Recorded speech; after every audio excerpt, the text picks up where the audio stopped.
بسم الله الرحمن الرحيم. ياسين والقرآن الحكيم إنك لمن المرسلين على صراط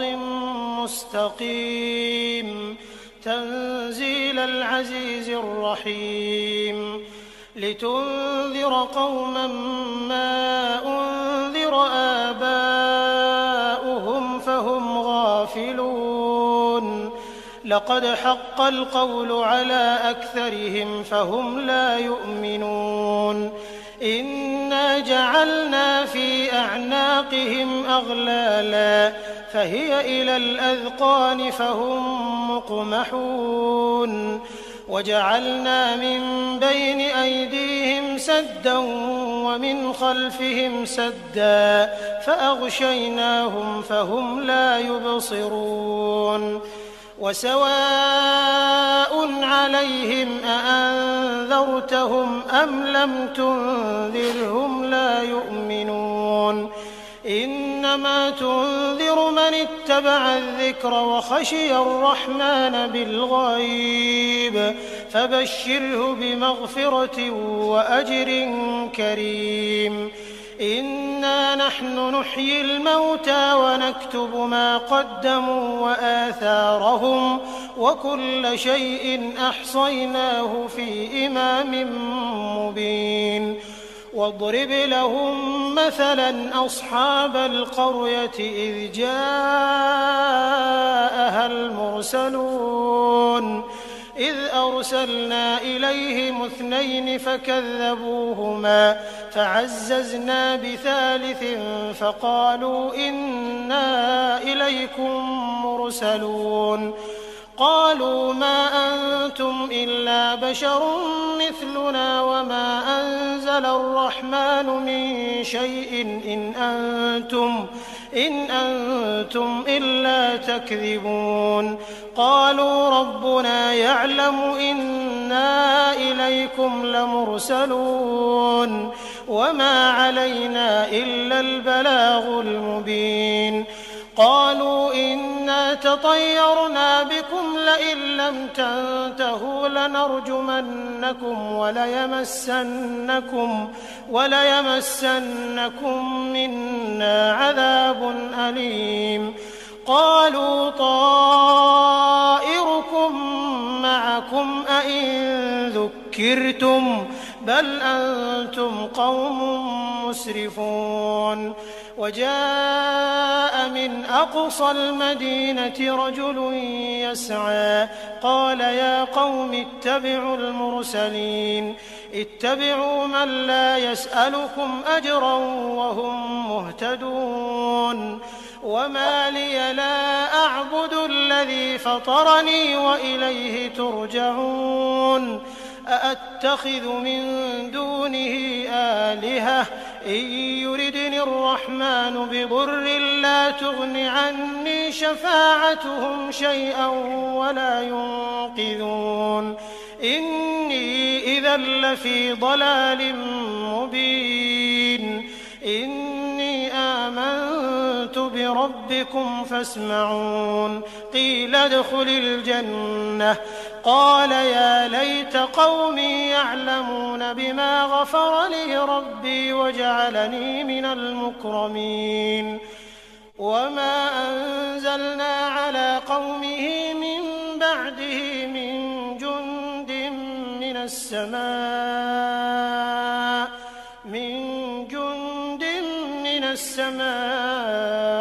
وما كنا منزلين إن كانت إلا صيحة واحدة فإذا هم خامدون يا حسرة على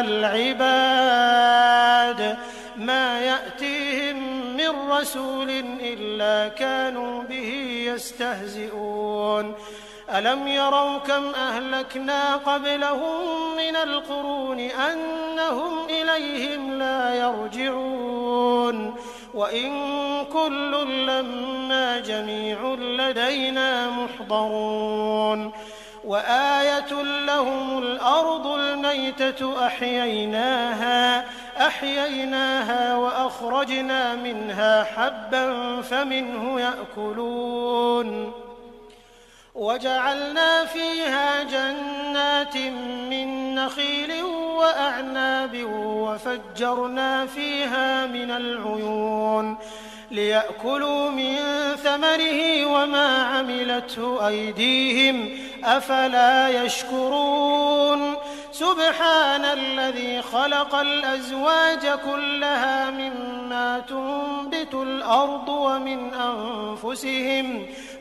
أنفسهم ومما لا يعلمون وآية لهم الليل نسلخ منه النهار فإذا هم مظلمون والشمس تجري لمستقر لها ذلك تقدير العزيز العليم والقمر قدرناه منازل حتى عاد كالعرجون القديم لا الشمس ينبغي لها أن تدرك القمر ولا الليل سابق النهار وكل في فلك يسبحون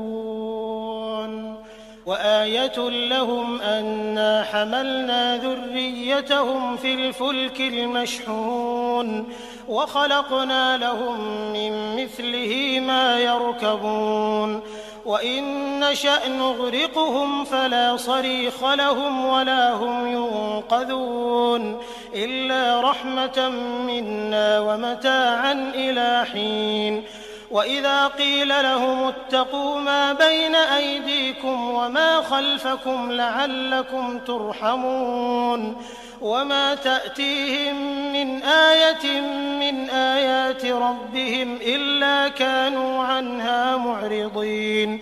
وإذا قيل لهم أنفقوا مما رزقكم الله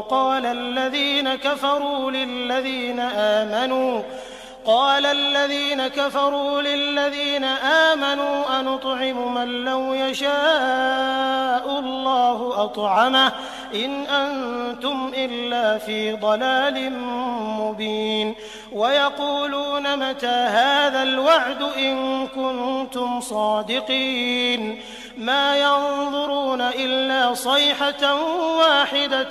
تأخذهم وهم يخصمون فلا يستطيعون توصية ولا إلى أهلهم يرجعون ونفخ في الصور فإذا هم من الأجداث إلى ربهم ينسلون قالوا يا ويلنا من بعثنا من مرقدنا هذا ما وعد الرحمن وصدق المرسلون إن كانت إلا صيحة واحدة فإذا هم جميع لدينا محضرون فاليوم لا تظلم نفس شيئا ولا تجزون إلا ما كنتم تعملون إن أصحاب الجنة اليوم في شغل فاكهون هم وأزواجهم في ظلال على الأرائك متكئون لهم فيها فاكهة ولهم ما يدعون سلام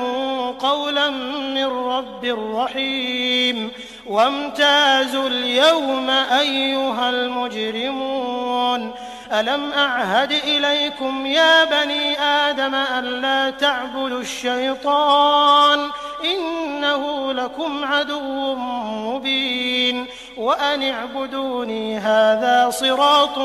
مستقيم ولقد أضل منكم جبلا كثيرا أفلم تكونوا تعقلون هذه جهنم التي كنتم توعدون اصلوها اليوم بما كنتم تكفرون اليوم نختم على أفواههم وتكلمنا أيديهم وتشهد أرجلهم بما كانوا يكسبون ولو نشاء لطمسنا على أعينهم فاستبقوا الصراط فأنى يبصرون ولو نشاء لمسخناهم على مكانتهم فما استطاعوا مضيا ولا يرجعون ومن نعمره ننكسه في الخلق أفلا يعقلون وما علمناه الشعر وما ينبغي له إن هو إلا ذكر وقرآن مبين لينذر من كان حيا ويحق القول على الكافرين أولم يروا أنا خلقنا لهم مما عملت أيدينا أنعاما فهم لها مالكون وذللناها لهم فمنها ركوبهم ومنها يأكلون ولهم فيها منافع ومشارب أفلا يشكرون واتخذوا من دون الله آلهة لعلهم ينصرون لا يستطيعون نصرهم وهم لهم جند محضرون فلا يحزنك قولهم إنا نعلم ما يسرون وما يعلنون أولم ير الإنسان أنا خلقناه من نطفة فإذا هو خصيم مبين وضرب لنا مثلا ونسي خلقه قال من يحيي العظام وهي رميم قل يحييها الذي أنشأها أول مرة وهو بكل خلق عليم الذي جعل لكم من الشجر الأخضر نارا فإذا أنتم منه توقدون أوليس الذي خلق السماوات والأرض بقادر على أن يخلق مثلهم بلى وهو الخلاق العليم إنما أمره إذا أراد شيئا أن يقول له كن فيكون فسبحان الذي بيده ملكوت كل شيء وإليه ترجعون.